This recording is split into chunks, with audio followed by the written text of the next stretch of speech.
Olá! Hoje é dia de finados e eu me lembro aqui dos meus entes queridos e, resumindo todos eles, penso no meu pai, José de Anchieta Pinto. Papai foi chefe político da União Democrática Nacional no sertão da Paraíba, em Uiraúna. Foi vice-prefeito da cidade e foi o chefe da UDN lá. A UDN foi um partido que foi criado pelos liberais, os velhos estilos liberais, né?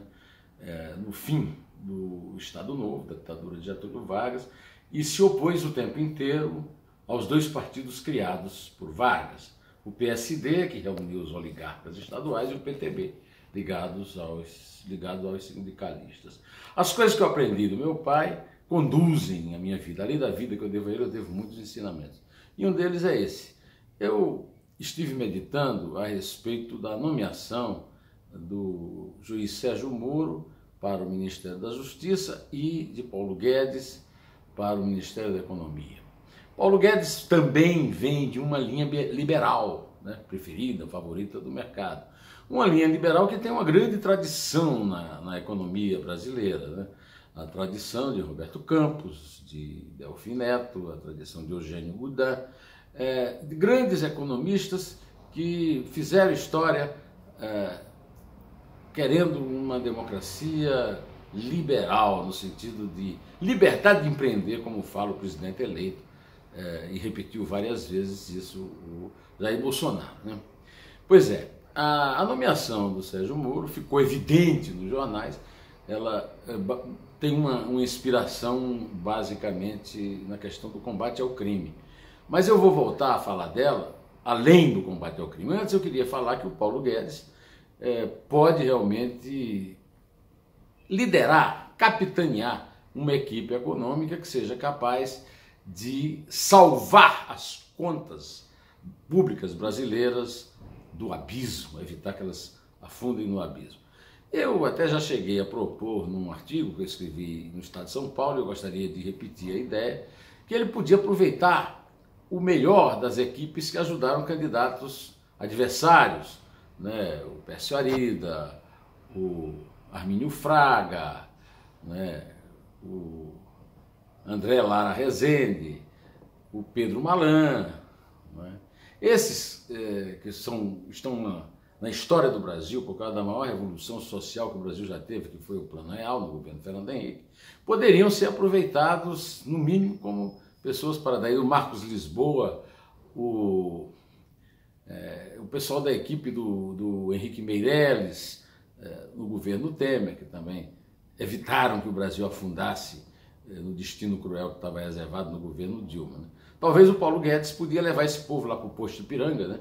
E tirar junto com eles um projeto que pudesse tirar o Brasil do atoleiro.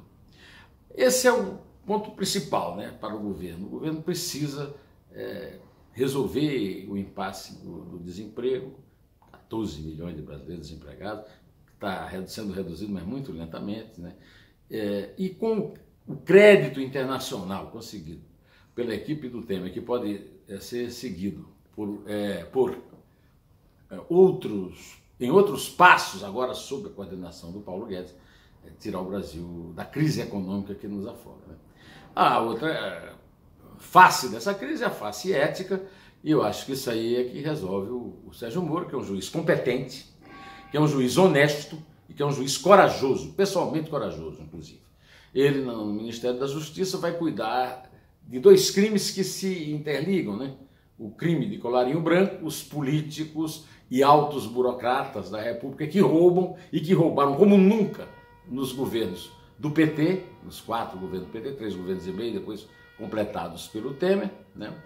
E também os criminosos do chamado crime organizado.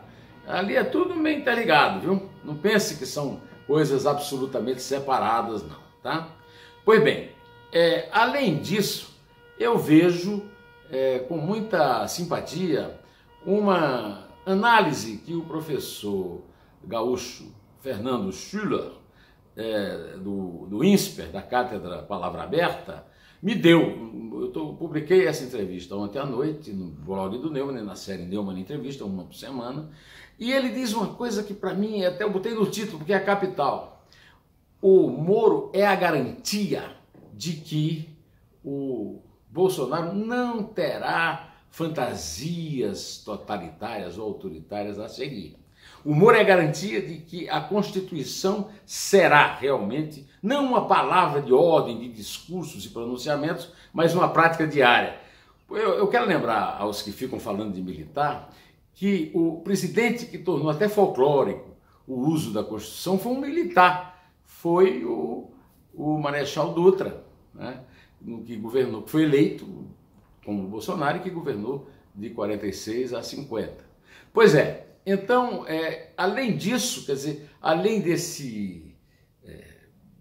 dessa cobrança, né, desse acompanhamento que o Moro vai fazer no Ministério da Justiça, impedindo aventuras de alguns mais afoitos dos apoiadores e daqueles que chegarão ao governo, né, aliás, com o Jair Bolsonaro, o Moro será também uma perspectiva para o futuro, porque ele pode vir a substituir daqui a 2 anos o decano Celso de Mello, que, aliás, na edição de hoje dos jornais está desmentindo uma mentira contada na Folha de que ele teria ficado magoado com a possibilidade de ser substituído por Sérgio Moro. Olha, primeiro, o Sérgio Moro ainda não foi nomeado. Segundo, o Sérgio Moro não passou ainda pela sabatina.